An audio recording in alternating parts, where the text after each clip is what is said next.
चलो बच्चों, स्क्लेरन कामा टिश्यू की एक सेल है जिसको स्क्लेरेट कहते हैं। इसके कुछ एग्जाम्पल है, उसके लिए ट्रिक लाया हूँ। ट्रिक का नाम है टीले पर जीपीएस नहीं चलता है या टीले पर जीपीएस नो। तो अब इसके एग्जाम्पल देखता हूँ। इस ट्रिक का क्या मतलब है? टी यानी होता है टी लीव्स, टी लीव्स चाय की पत्ती। ले का मतलब होता है legume seed, legume seed coat. G का मतलब गुआवा, पी का मतलब पियर और एस से सपोटा।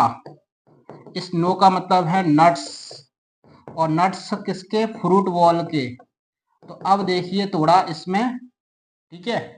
अब आपको ये याद रहेगा टीले पर जीपीएस नहीं चलता है, ऊंचाई पर जीपीएस नहीं चलता है, सबको याद रह जाएगा।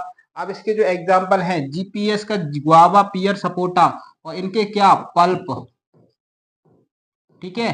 तो अब इसको आपको कैसे याद, अच्छे से कैसे याद रखोगे? टीले यानी टी लीव्स, ले से लेग्यूम सीड यानी दाल वाले जो पौधे होते हैं उनको लेग्यूम कहते हैं, और सीड कोट होता है उनके सीड का बाहरी परत होती है, उसको सीड कोट कहते हैं।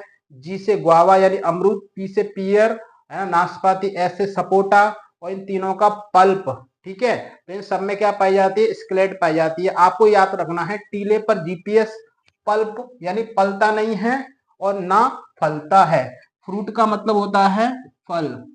तो टीले पर जीपीएस ना पलता है ना फलता है ना। तो ये किसके एग्जाम्पल हो गए? स्क्लेरेट। स्क्लेरेट किसकी सेल है? वह है स्क्लेरन कायमा की।